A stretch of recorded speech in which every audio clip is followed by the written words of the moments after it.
Good day everyone. So today we are down to our topic for week 3 and week 4 of the third quarter, and this is still all about counseling. But this time we are focusing on the clientele, the stages, and the methods of counseling. So first let us start with the clientele. Okay, we have the clientele and audiences of counseling. Ibig sabihin, sila yung mga posibleng clients ng isang counselor. So, di ba nga, pag sinabi natin counselor, ito yung nag-a-attend ng needs o nagbibigay ng advice sa mga tao na may iba't ibang uri ng problema. Pwedeng hindi siya problema, pwedeng consultation lamang or other sensitive concerns. So, ito yung mga possible clients nila. First, people who abuse drugs. Okay? As we all know, drugs is a very sensitive topic. Kaya naman ang isang tao na maaring nalulung sa droga ay pwede siyang lumapit sa isang counselor to seek help. Okay? Next, people who use tobacco. Yung mga nagsusmoke, naninigarilyo. So, ayan, pwede rin silang lumapit sa counselor. Next, people who abuse alcohol, yung mahilig uminom ng alak, na kung saan ay dahil mahilig uminom ng alak, malaki ang nagiging epekto nito sa kanilang pamumuhay, sa kanilang behavior, lalo na yung mga consequences ng kanilang ginagawa when they are drunk. Next, women. Okay? Bakit may women? Women in general kasi maraming, when we talk about abuse, usually ang nagiging victims of abuse ay women, kaya siya ay women in general. So, kaya nga meron tayong violence against women and children. Meron tayong mga batas na pumoprotekta sa kanila. So, women can also be the clients of a counselor. Next, older adults, yung mga matatanda. Okay, they can also seek help from a counselor. Next, people with AIDS. Yun, this is a very sensitive topic at hindi lahat ay kayang mag-open sa kaibigan or sa magulang, kaya they can go to the counselor to have proper guidance and advice regarding their situation. Next, victims of abuse. Iba't ibang uri ng abuse. May physical abuse, may verbal abuse, emotional, yan. So, pwedeng lumapit sa isang counselor. And last is the LGBTQIA+. So, this is very rampant in our society. So, maraming members ng LGBTQIA+, ang nagkakaroon ng problema or abuse, discrimination, kaya they can go to counselors. So, pwede rin silang maging client. So, these are the clientele and audiences of counseling. And of course, anyone, basta may problema or concern na gusto ng professional advice, they can go to counselors. Okay? Next, we have 6 stages of counseling process. So, una nga dyan, so let's say ikaw may problema ka, nais mong solusyonan ito sa tulong ng isang professional, counselor, at counselor ang tinutukoy natin. So, meron kang 6 stages na pagdadaanan kapag ikaw ay pupunta sa isang counseling process. So, una dyan is relationship building.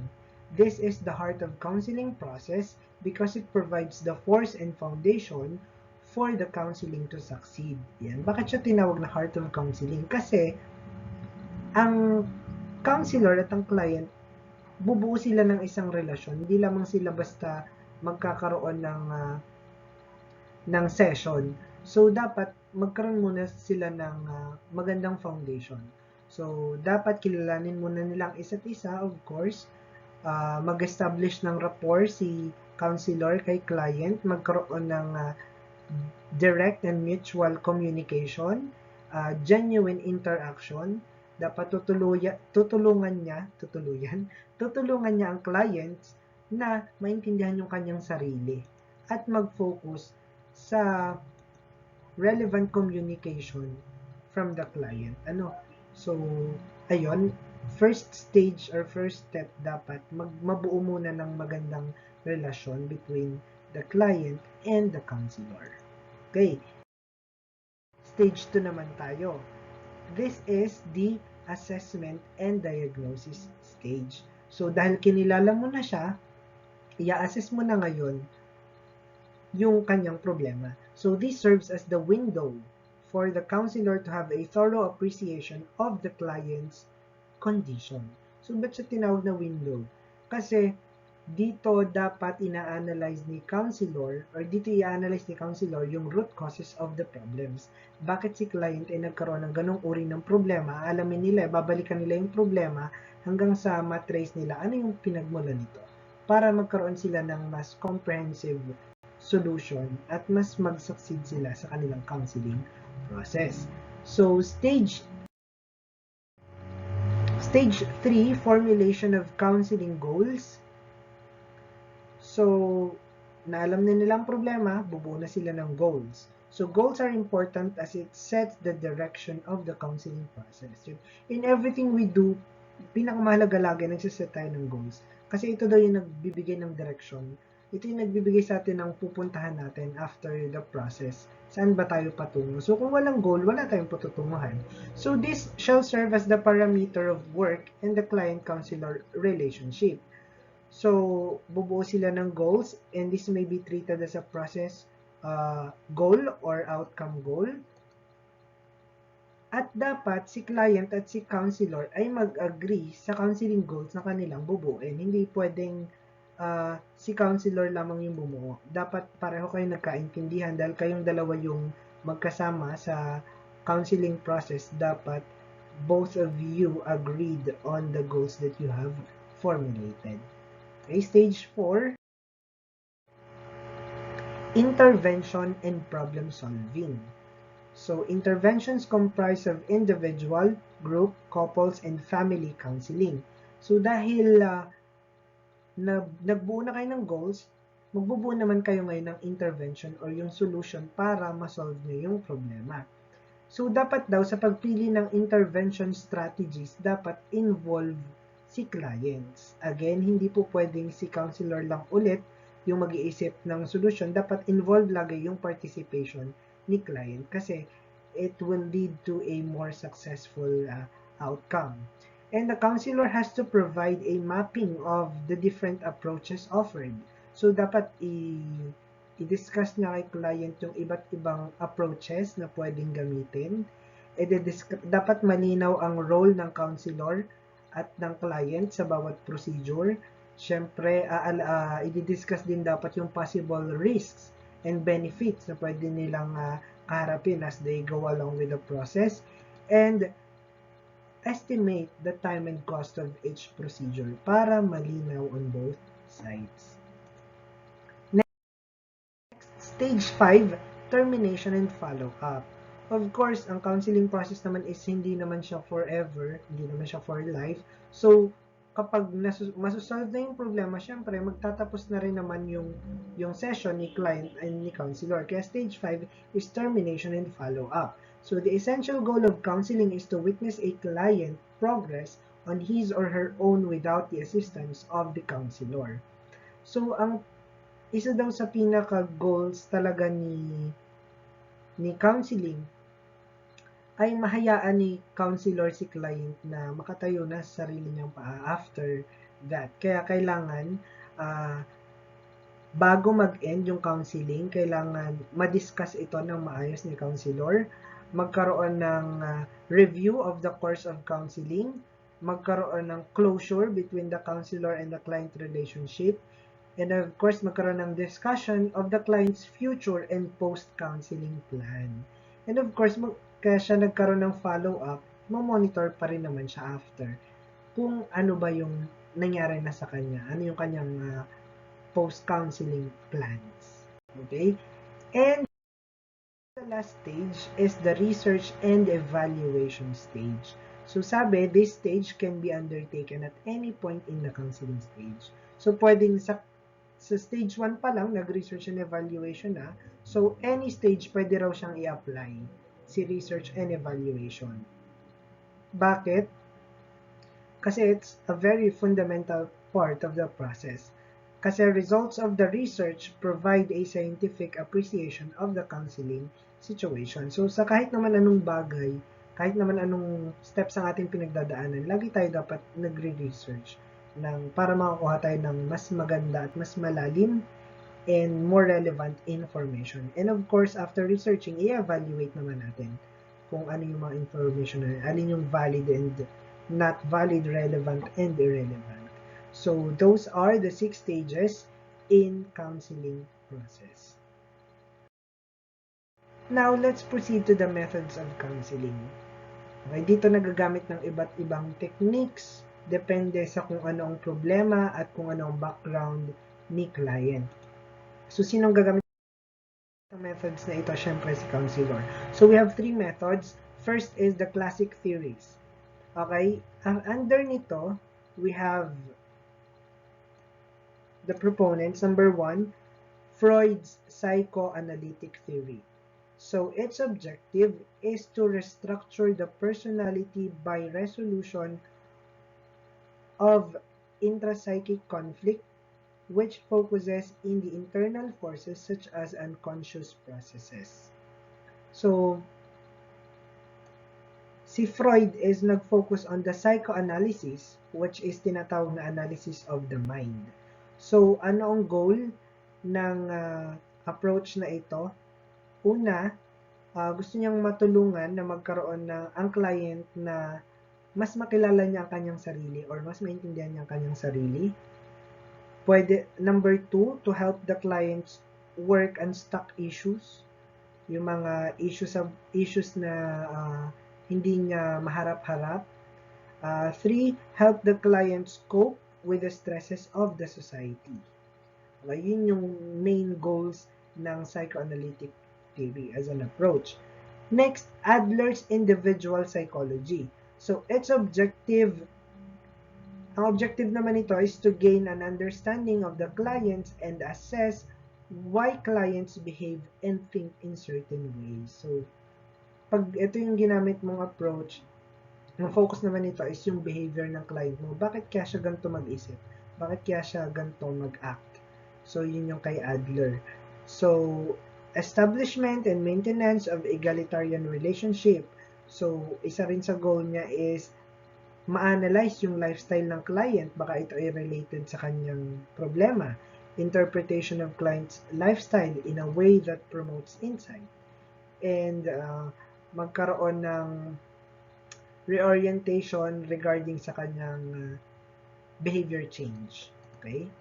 So, next naman is Jung's analytic psychology. Yung kay Carl Jung naman na approach, ina-highlight nito ang task of the unconscious processes in psychological functioning. So, the counseling and psychology approach naman ng kay Jung ay tinatawag na psychotherapy. Okay? So, yan yung meron tayo sa classic theories. Next naman is the experiential theories. So, we have 2 proponents or 2 personalities under these theories. Rogers person-centered counseling. It has been described as the if-then approach. So, ang main focus naman ng kay Rogers person-centered counseling is magkaroon ng counselor congruence, empathic understanding, yung dapat naiintindihan ng counselor yung pinanggagalingan ng client, and unconditional positive regard. So, ito is nakafocus din sa self-concept at sa ideal self ng isang tao. Next naman is kay Pearl's Gestalt Therapy. Ang goal naman ng approach na ito is magkaroon ng awareness on the environment, responsibility for choices, of self, and self-acceptance. So, hina-highlight naman ni Pearl, kaya ito ang pwedeng gamitin ng approach na ito. Kung ang nais mo mangyari ay si client maging aware sa kanyang mga choices, desisyon sa buhay, ma-accept niya yung kanyang sarili. Okay, gumagamit din ito ng here and now approach wherein nagkakaroon ng dialogue between the therapist and the client, wherein the client experiences from the inside what the therapist observes from the outside. So, yan yung meron sa experiential theories. last naman is cognitive behavioral theory. So, first we have Ellis rational emotive behavior therapy. So, dito naman, it highlights the role of cognitions on emotions with assertion that persons can be best appreciated in terms of internal cognitive dialogue or self-talk. So, ang kay Ellis naman ay sabi niya mahalaga rin daw na sa isang tao or sa isang client, nagkakaroon siya ng self-talk. Okay? Not literally talking to herself, but having self-reflection, yon kinakausap ang sarili about what's happening, about the progress sa kanyang sarili. So, yon. And we have Beck's cognitive therapy. Ito naman hina-highlight ang vitality of cognitive thinking, particularly dysfunctional thoughts. So, ang mga strategy na pwedeng gamitin o techniques kapag ginamit mo yung cognitive therapy ni Beck ay pwede yung redefining. Kapag sinabi kasi natin redefining, kung ano yung problema, parang titingnan natin yung positive side ng problem na iyon. It's like we are re-articulating an obstacle to something that may be useful. So, ipaparealize natin sa client yung brighter side of the problem. Pwede rin namang ang technique na gamitin dito is decentering. Kapag sinabi kasi natin decentering, parang ipaparamdam natin sa client na they are not the center of attention. Para hindi niya ma-feel na talagang he or she is facing a big problem. And last, we have Burns transactional analysis. It refers to examining and dissecting transactions between people. Ito naman, covered naman ito yung three ego state of parent, adult, and child of each person. And the fundamental goal ng approach na ito is si client maging autonomous. Ibig sabihin, magkaroon siya ng kalakasan para maging responsible sa kanyang sarili, maging self-aware, alam niya yung kanyang mga ginagawa, and magkaroon ng spontaneity and have the capacity for intimacy. Okay? So, yon yung iba't ibang methods of counseling under three major categories. Okay? So, that's our topic for week 3. If you still have questions, you can post it on our Facebook page. You can send message on our group chat, or you can talk to me personally via social media, of course. Okay, so that's all for today. Thank you so much for listening. God bless everyone.